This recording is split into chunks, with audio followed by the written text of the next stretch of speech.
ఏంటి రంగయ్య, నీ కొడుక్కి పెళ్ళై 2 ఏళ్లవుతుంది. ఇంకా పిల్లలు గట్రా లేరేంటి? పిల్లల్లో ఎవరికైనా సమస్య ఉందా ఏంటి? లేక ఈ కాలం పిల్లలు అసలే మాకిప్పుడే పిల్లలొద్దు, మేం కొన్ని రోజులు ఎంజాయ్ చేస్తామంటూ బాధ్యత లేకుండా తిరుగుతున్నారు. వాళ్ళలాగే మీ వాళ్ళు కూడా అనుకుంటున్నారా ఏంటి? అంటూ మల్లేష్ తన మిత్రుడైన రంగయ్యతో అంటున్నాడు. అప్పుడు రంగయ్య, అయ్యో, అలాంటిదేం లేదు. నా కోడలు ఊర్మిళ ఉంది కదా, తనకి ఎప్పటి నుండో ఆర్మీలో జాయిన్ అవ్వాలనుందంట. అందుకే ఈసారి ఎలాగైనా ఆర్మీలో జాయిన్ అవ్వడానికి చాలా కష్టపడుతుంది. అందుకే వాళ్ళు ఇప్పుడిప్పుడే పిల్లలొద్దనుకుంటున్నారు. ఏంటి? ఇదెక్కడి విడ్డూరం రంగయ్య? ఆడపిల్ల ఇంట్లో కూర్చొని వంటలు అవి చేస్తుంటే అందంగాని ఆర్మీకెళ్ళి గన్ను పట్టుకోవడం ఏంటసలు? ఈ కాలం ఆడపిల్లలకి ఏమైపోయింది? అయినా నువ్వైనా చెప్పాలి కదా రంగయ్య. అదేంటి అలా మాట్లాడుతున్నావు మల్లేష్? ఆడపిల్ల అంటే వంటగదిలోనే ఉండాలా ఏంటి? అయినా మన పురాణ గాథల్లో ఎంతమంది వీరనారులున్నారు చెప్పు. నువ్వేయన్నైనా చెప్పు రంగయ్య, నేను మాత్రం ఇట్లాంటి వాటిని ఎంకరేజ్ చెయ్యను అంటూ మల్లేష్ అక్కడి నుండి వెళ్ళిపోయాడు. ఇంటి దగ్గర ఊర్మిళ మాత్రం ఆర్మీ కోసం కసరత్తు మొదలెట్టింది. ఇంతలో రంగయ్య ఇంట్లోకొచ్చి తన భార్య అయిన రాధమ్మతో, రాధా, ఇదిగో చికెన్ తీసుకొచ్చాను, చక్కగా వండి కోడలికి వడ్డించు. అలాగే ఇదిగో ఈ కవర్లో గుడ్లు కూడా ఉన్నాయి. రోజు ఉదయం పూట ఒక 2, సాయంత్రం పూట ఒక 2 కోడలికి పెట్టు అన్నాడు. అప్పుడు రాధమ్మ కోపంగా వంటగదిలో నుండి బయటకొచ్చి, ఇది హోటల్ అనుకున్నారా లేక ఇల్లు అనుకున్నారా? ఆడపిల్లలన్నాక ఇంట్లో గరిట పట్టుకుని సున్నితంగా ఉండాలి కానీ ఇలా మగాళ్ళు చేసే పనులు చేయకూడదు. అయినా నిన్ను, ఇదిగో దీని భర్తని అంటే నా కొడుకుని అనాలి. మీరిలా సపోర్ట్ చేస్తున్నారు కాబట్టి అది అలా ఉంది అంటూ రాధమ్మ విసుక్కుంటుంది. అబ్బా రాధా, నీకెన్నిసార్లు చెప్పాను, కోడలు అనుకున్నది సాధించడానికి మనం సాయం చెయ్యాలని.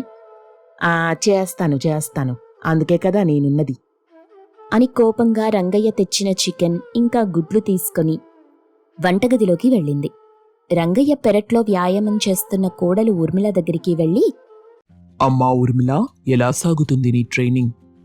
అంతా బావుంది మావయ్య, ఈసారి ఖచ్చితంగా నేను ఆర్మీలో జాయిన్ అవ్వటం ఖాయం అంటూ ఊర్మిళ చెప్పగా ఆ మాటలకి రంగయ్య ఎంతో సంతోషించి, అప్పుడిప్పుడు మా తాత వాళ్ల నాన్న బ్రిటిష్ వాళ్లకి ఎదురు తిరిగి పోరాటం చేశారని విన్నానే గాని మళ్ళీ ఈ కుటుంబంలో ఎవరూ కూడా ఈ దేశానికి సేవ చేయడానికి వెళ్ళలేదు. ఇప్పుడు మళ్ళీ నువ్వు వెళ్తున్నావు. నాకెంతో సంతోషంగా, చాలా గర్వంగా ఉంది.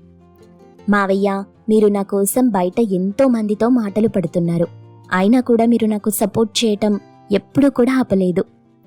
మాటలేంటమ్మా, నోట్లో నాలుకున్న ప్రతి వాడు మాట్లాడతాడు. ఈరోజు ఏ నాలుకలైతే మనల్ని చూసి నానా మాటలంటున్నాయో రేపవే నాలుకలు మనకి జై కొడతాయి అంటూ రంగయ్య ఊర్మిళని ప్రోత్సహించేలా మాట్లాడాడు. ఒకరోజు ఊర్మిళ కూర్చొని చదువుకుంటూ ఉండగా అది చూసిన రాధమ్మ, అసలు ఈ కలికాలంలో అమ్మాయిలు ఇలా తయారవటం ఏంటో? మొగుడేమో ఊళ్ళో ఉండి కూలీ నాలీ చేసుకుంటూ బ్రతుకుతుంటాడు, కాని పెళ్ళాం మాత్రం ఏవో దేశాలు పట్టుకుని తిరుగుతుందంట అని రాధమ్మ ఊర్మిళను అంటూ ఉంటే అప్పుడు ఊర్మిళ, అత్తయ్య, నేను నా చిన్నప్పటి నుండి ఆర్మీలో చేరి దేశానికి సేవ చేయాలనుకున్నాను. దేశానికి సేవ కాదు కోడలా, ముందు మీ ఆయనకి ఇదిగో ముసలివాళ్లమవుతున్న మాకు సేవ చెయ్యి. అత్తయ్య, ఇది నా డ్రీమ్. 1 సంవత్సరం నేను ప్రయత్నిస్తాను. ఈసారి నేను సెలెక్ట్ కాకపోతే మీరు చెప్పినట్టుగానే ఇంట్లో అందరికీ సేవ చేసుకుంటూ ఉంటాను అంది ఊర్మిళ. అదే విషయాన్ని ఊర్మిళ రాత్రి తన భర్తైన గిరికి చెప్పుకుంది. ఊర్మిళ, నువ్వు అమ్మ మాటలేం పట్టించుకోకు, ఇవాళ అలాగే అంటుంది. కానీ రేపు నువ్వు ఆర్మీలో చేరిన తరువాత నా కోడలు ఆర్మీలో పనిచేస్తుందని తనే ఊరంతా డప్పు కొట్టి మరీ గర్వంగా చెప్పుకుంటుంది. నువ్వు మాత్రం పట్టు వదలకుండా ప్రయత్నించు. అలా ఒకవైపు తన మావయ్య, ఇంకోవైపు తన భర్త తనకి సపోర్ట్ చేస్తున్నారు. తెల్లవారుజామున ఊర్మిళ లేచి ఆ గ్రామ వీధుల్లో పరిగెడుతూ ఉంది. అది చూసిన జనం, చూసావా అక్క, అమ్మాయి అంటే పొద్దున్నే లేచి ఇల్లు వాకిలి ఊడ్చి ముగ్గు పెట్టాలి గాని ఈమెని చూసావా, మగరాయుడిలాగా ఉరుకులు పరుగులు పెడుతుంది. మరే అక్క, ఆయన ఈమెనిలా వదిలేసిన వాళ్ళ ఇంట్లో వాళ్ళని అనాలి ముందు అంటూ అందరూ వాళ్లకి తోచిన విధంగా మాట్లాడుకుంటున్నారు. అలా కొన్ని రోజులు గడిచిపోయాయి. ఊర్మిళ తను ఆర్మీలో చేరడానికి కావలసిన పరీక్షలన్నీ రాసింది.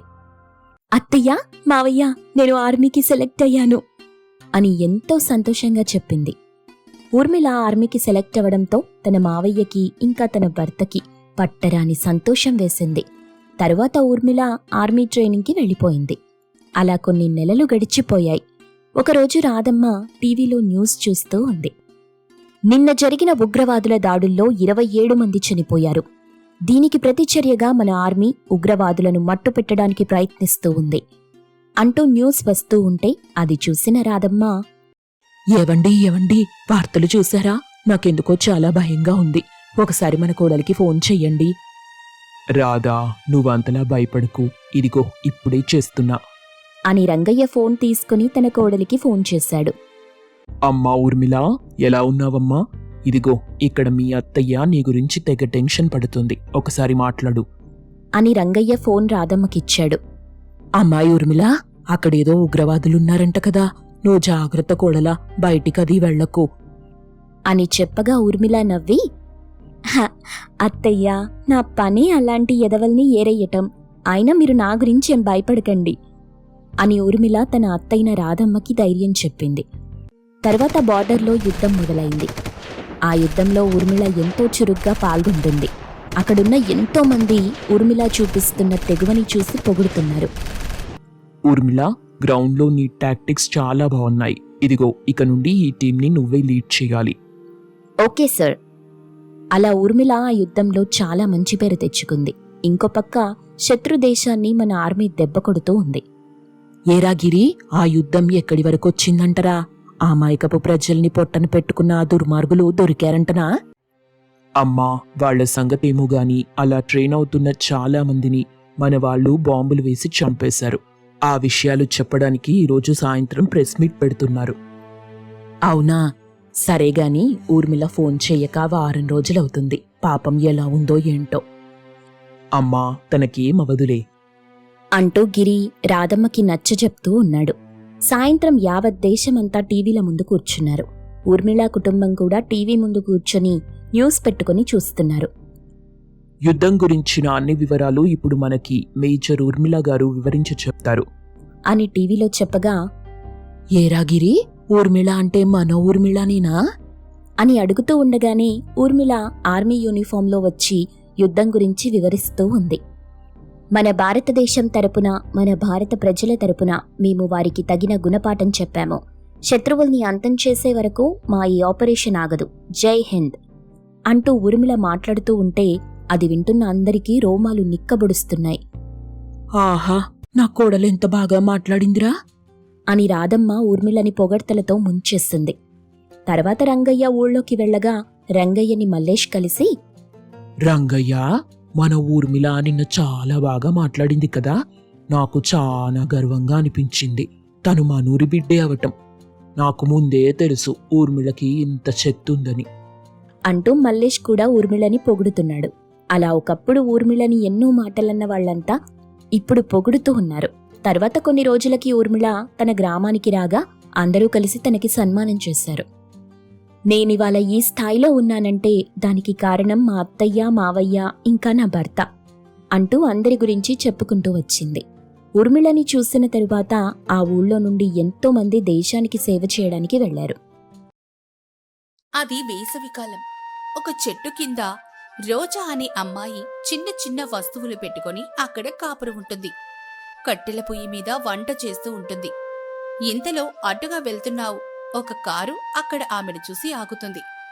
ఆ కారులో ఉన్న శివ అనే వ్యక్తి బయటకు తీయి ఆమెను చూసి, రోజా, నువ్వేంటిక్కడున్నావు? ఏం జరిగింది అని అంటాడు. అతని చూడగానే రోజా బోరున ఏడుస్తూ ఈ విధంగా చెప్తుంది. మీరు దుబాయ్ వెళ్ళిన తర్వాత మీ అమ్మ నన్ను చాలా చిత్రహింసలు పెడుతోంది. నేను గత 6 నెలల నుంచి ఇక్కడ చెట్టు కిందే కాపురం ఉంటున్నాను. ఎండ వాన సమయంలో చలి ఏదైనా ఇబ్బంది పడుతూనే ఉన్నాను. ఒంటరి ఆడదాన్ని బిక్కు బిక్కుమంటూ ఇక్కడ బ్రతుకుతున్నాను. అందరూ నన్ను పిచ్చిదని రాళ్లతో కొడుతున్నారు. మరికొందరైతే భోజనం పెడుతున్నారు, మరికొందరైతే మరోలాగా చూస్తున్నారు అంటూ ఏడుస్తూ జరిగిన విషయం చెప్తుంది. ఆ మాట విని శివ, మరి రోజు ఫోన్లో మాట్లాడుతుంది ఎవరు? నువ్వు కాదా? అమ్మకు ఫోన్ చేసినప్పుడు రోజాకి ఫోన్ ఇవ్వు అంటే ఇస్తుంది, మాట్లాడుతోంది. అందుకు తనేమో, అదెవరో నాకు తెలియదండి, నన్నిక్కడి నుంచి తీసుకెళ్ళిపోండి, ఈ నరకం నేను భరించలేకపోతున్నాను. ఆ మాటలు విని శివ బాధగా, ఇన్ని కష్టాలు పడుతున్నప్పుడు నువ్వెందుకు మీ ఇంటికి తిరిగెళ్ళలేదు రోజా? మా ఇంటి పరిస్థితి ఏంటో నాకు బాగా తెలుసండి. నేనక్కడికి వెళ్తే వాళ్ళకి చాలా పెద్ద భారంగా ఉంటాను. పైగా అత్తగారు పుట్టింటికెళ్తే మా అమ్మని నన్ను చంపేస్తా అని బెదిరించింది. అసలు ఎందుకు ఆమెంత పగబట్టింది? అసలు విషయం ఏంటో నేను తెలుసుకుంటాను, నువ్వు నాతో పాటు రా అంటూ ఆమెకు మంచి బట్టలు కొనిపెట్టాడు. ఒక హోటల్లో రూమ్ తీసుకుంటాడు. ఆమె అక్కడ రెడీ అవుతుంది. ఆ తర్వాత శివ ఆమెతో, చూడు రోజా, నేను మీ అమ్మ వాళ్ళ దగ్గర నిన్ను వదిలిపెడతాను. ఇక్కడ మా అమ్మ నిన్ను ఎందుకు ఇలా చేస్తుందో అసలు విషయం తెలుసుకుంటాను. ఇక్కడ గొడవలన్నీ సద్దుమణిగిన తర్వాత నేను నిన్ను దుబాయ్ తీసుకుని వెళ్ళిపోతాను. అందుకు ఆమె సరే అంటుంది. ఇక తర్వాత శివ చాలా సరుకులు తీసుకొని రోజాని వాళ్ళ తల్లిదండ్రుల దగ్గర వదిలిపెట్టి సరుకులు అన్నీ కూడా ఇచ్చి ఇంటికి బయలుదేరుతాడు. తను ఇంటికి వెళ్లేసరికి తల్లి మరియు అమృత అనే అమ్మాయి మాట్లాడుకుంటూ ఉంటారు. శివాని చూసి వాళ్ళు చాలా ఆశ్చర్యపోతారు. తల్లి శాంతమ్మ, బాబు శివ, వచ్చావా? చెప్పా చేయకుండా వచ్చావేంట్రా? ప్రయాణమంతా బాగా జరిగిందా? ఆ ప్రయాణమంతా బాగానే జరిగిందమ్మా. అన్నట్లు ఈ అమ్మాయి ఎవరు? మన చుట్టాలమ్మాయిరా, నీకు వరసకి మరదలవుతుందిలే. అవునా, సరే గాని నా భార్య ఎక్కడమ్మా? వచ్చిన దగ్గర నుంచి కనిపించడమే లేదు. ఆ మాటకు శాంతమ్మకు ఏం చెప్పాలో అర్థం కాక, అదే శివ, ఏమైందంటే ఏమైందమ్మా అని గట్టిగా అడగడంతో శాంతమ్మ కొత్త నాటకానికి తెరతీసి ఏడుస్తూ, ఏం చెప్పండ్రా, ప్రేమించి మరి పెళ్లి చేసుకున్నావు నువ్వు. అది మన కుటుంబాన్ని నిన్ను అందర్నీ మోసం చేసి వేరేవాణ్ణి ప్రేమించి వెళ్ళిపోయింది. ఎక్కడికి వెళ్ళిందో కూడా తెలియదురా. ఇన్ని రోజుల నుంచి నీతో ఫోన్ మాట్లాడింది ఇదిగో ఈ అమ్మాయే. నువ్వు వీడియో కాల్ చేస్తున్నా కూడా వద్దు అని చెప్పింది అందుకోసమే. ఈ నిజాన్ని దాచిపెట్టలేక నా గుండెల్లో పెట్టుకొని ఎంత నరకం అనుభవిస్తున్నానో నీకు తెలుసా అంటూ ముసలి కన్నీరు కారుస్తుంది. ఆ మాటలు విని అతను చాలా కోపంగా, అమ్మా ఇక చాలు, ఆపమ్మా నీ నాటకాలు. మా ఇద్దరికి పెళ్లి జరగడం మీకు అస్సలు ఇష్టం లేదు. నువ్వే నా భార్యని ఏదో చేశావు, నిజం చెప్పు, లేదంటే నీ మీద పోలీస్ కేసు పెడతాను. ఆ మాటలకి తల్లి భయపడిపోతూ ఏడుస్తూనే, ఎందుకురా, కన్న తల్లిని నమ్మడం లేదు. నీ భార్య మీద నీకు అంత నమ్మకమా? కావాలంటే ఈ అమ్మాయిని అడుగు, ఆ అమ్మాయే కళ్ళారా చూసింది. చెప్పమ్మా, నువ్వు చెప్పు అని అనడంతో అమృత, అవును బావా, ఒకరోజు రాత్రి సమయంలో అక్క ఎవరితోనో మాట్లాడడం నా కళ్ళారా చూశాను బావా. ఎవరు అని అడిగితే స్నేహితుడు అని చెప్పింది. నేనేమో అదే విషయాన్ని అత్తయ్య కూడా చెప్పాను. అత్తయ్య కూడా నిలదీస్తే అప్పుడు అసలు విషయం బయటపడింది. ఇక అత్తగారు ఆమెను తిట్టడంతో వాళ్ళిద్దరూ కలుసుకోవడానికి అవకాశం లేక ఒకరోజు ఇద్దరు ఇంట్లో నుంచి పారిపోయారు బావా అని అబద్ధం చెప్తుంది. ఆ మాటలు విన్న అతను ఆమెను కొట్టేంత పని చేస్తాడు. ఛీ, మీరసలు ఆడవాళ్లేనా? ఒక ఆడదాని మీద ఇన్ని నిందలేస్తారా? అసలు విషయం ఏంటో నాకు చుట్టుపక్కల వాళ్ళు చెప్పారు. స్వయంగా నా భార్య ఎక్కడ ఉందో కూడా నేను తెలుసుకున్నాను. ఆ మాటలకు వాళ్ళు చాలా కంగారు పడుతూ ఉంటారు. ఓహో, అన్నీ తెలుసుకునే వచ్చావా? మరి ఎందుకురా మమ్మల్ని అడుగుతున్నావైతే? మాకు ఆ అమ్మాయి అంటే అస్సలు ఇష్టం లేదు, అందుకే ఇదంతా చేశాను. ఇదిగో ఈ అమ్మాయి అమృత, చాలా మంచి పిల్ల, అలాగే ఆస్తిపాస్తులు కూడా బాగా ఉన్నాయి. ఈ అమ్మాయి నువ్వు పెళ్లి చేసుకో, లేదంటే నేను ఈరోజే ఊరేసుకుని చచ్చిపోతాను. ఉరేసుకుని చావడం కాదు, మర్యాదగా నా ఇంట్లో నుంచి బయటికి అంటూ వాళ్ళిద్దరినీ బయటకు నెట్టి ఇంటికి తాళం వేస్తాడు. తాళం పగలగెట్టి లోపలికెళ్తాంరా. ఏం చేస్తావ్? ఏం చేస్తానా? 2 కుక్కలు తీసుకొచ్చి మీ మీద వదులుతాను. అప్పుడు మీ తిక్క కుదురుతుంది. మర్యాదగా బయటికి పోండి. నా భార్య ఏ చెట్టు కింద అయితే నరకం అనుభవించిందో మీరు కూడా ఆ చెట్టు కిందే కాపరు ఉండండి అంటూ బయటకు పంపించేసి బయట ఉన్న గేటు కూడా తాళం వేస్తాడు. ఇక వాళ్ళిద్దరికి ఏం చెయ్యాలో అర్థం కాక, ఏంటత్తయ్యా మీ మాటలు నమ్మి ఇక్కడికొస్తే ఇలా జరిగింది. నేను మా ఇంటికి తిరిగెళ్తాను. మీరెక్కడుంటారో నాకు సంబంధం లేదు. అదేంటమ్మా అలా అంటున్నావు? మా అబ్బాయిని ఇష్టపడ్డానని నువ్వు చెప్తేనే కదా నేను నా కోడల్ని కూడా బయటికి పంపించాను. ఇప్పుడు కష్టకాలంలో నన్ను వదిలేసి వెళ్ళిపోతావా? మరేం చెయ్యాలి? ఈ విషయం అంతా మా ఇంట్లో తెలిస్తే నన్ను బ్రతకనివ్వరు. మీరేదో తిమ్మిని బొమ్మని చేసి మా ఇద్దరికి పెళ్లి చేశారని చెప్పారు. కానీ ఇక్కడ విషయం వేరేగా ఉంది. మీ అబ్బాయి లాంటి అందగాడు నాకు దొరక్కపోతాడా ఏంటి? ఆ చెట్టు కింద కాపురమేదో మీరే చేసుకోండి. నేనెళ్తున్నాను అంటూ ఆ అమ్మాయి అమృత అక్కడి నుంచి వెళ్ళిపోతుంది. అత్తగారేమో చాలా బాధపడుతూ, ఒసే నీ మాటలు నమ్మి నేను నా బంగారం లాంటి కోడల్ని బయటికి పంపించాను కదే. భార్యాభర్తలు విడదీసిన పాపానికి నాకు దేవుడు తగిన శిక్ష విధించాడు అంటూ బాధపడుతూ చెట్టు కింద కాపురం ఉంటుంది. అక్కడే ఎండలో ఉంటూ దొరికింది తింటూ నరకం అనుభవిస్తూ ఉంటుంది. ఇదిలా ఉండగా శివ తిరిగి తన భార్య దగ్గరికి వెళ్లి జరిగిన విషయమంతా చెప్తాడు. ఆ మాటలు విని ఆమె, ఏంటండి ఇంత ఘోరం జరిగిందని నేను అస్సలు ఊహించలేదు. అయినా అత్తగారిని మీరు అలా బయటకు పంపించడం నాకు నచ్చలేదు. పాపం ఆమె ఈ ఎండలో ఎంత ఇబ్బంది పడుతుందో ఏమో. ఇంత జరిగిన తర్వాత కూడా నువ్వింకా మా అమ్మ మీద జాలి చూపిస్తున్నావా రోజా? చూడండి, ఏ తల్లైనా తన బిడ్డ సంతోషంగా ఉండాలని కోరుకుంటుంది. అందుకే మీ అమ్మ కూడా అలాగే కోరుకుంది. నాకంటే కూడా అమృతతో మీరుంటేనే మీరు బాగుంటారని అనుకునింది కాబట్టే ఇదంతా చేసిందామె. మీ మీద ప్రేమతో చేసిందే కాని నా మీద ఉన్న ద్వేషంతో కాదండి. అత్తగారు స్వభావం ఏంటో నాకు బాగా తెలుసు. ఆమెకు 2 మాటలు చెప్తే ఆమె ఇట్టే కరిగిపోతుంది. దయచేసి నన్ను అత్తగారి దగ్గరికి తీసుకెళ్ళండి. ఈ ఒక్కరోజు ఆగు. నువ్వు పడిన కష్టమేంటో ఆమెకు తెలియాలి. ఇప్పుడు మనం బయలుదేరినా కూడా సాయంత్రం అవుతుందండి. ఈ కొన్ని గంటలకు చాలు ఆమె అనుభవించిన నరకం. త్వరగా పదండి అని బలవంతం చేయడంతో ఇక ఇద్దరు కూడా కారులో బయలుదేరుతారు. ఇదిలా ఉండగా అక్కడ అత్తగారు చెట్టు కింద ఉండి తన మనసులో ఇలా అనుకుంటూ ఉంటుంది. ఈ చెట్టు నీడ సరిపోవడం లేదు. ఎండ ఎక్కువగా ఉంది. గాలి అసలు రావడం లేదు. నా కోడలు ఇన్ని రోజులు ఎక్కడుందో ఎలా బ్రతికిందో పాపం. నేను పుట్టింటికి కూడా వెళ్ళొద్దని చెప్పాను. పాపం నేను ఎంత నరకం చూపించాను అంటూ బాధపడుతూ ఉంటుంది. సాయంత్రం దాకా ఆమె అక్కడే ఉంటుంది. ఇక ఏం చేయలేక అక్కడే దొరికిన అట్టముక్కలతో ఇల్లు ఏర్పాటు చేసుకుంటూ ఉంటుంది. ఇంతలో శివ వాళ్ళు అక్కడికొస్తారు. వాళ్ళని చూసి అవి ఏం మాట్లాడకుండా ఏడుస్తూ ఉంటుంది.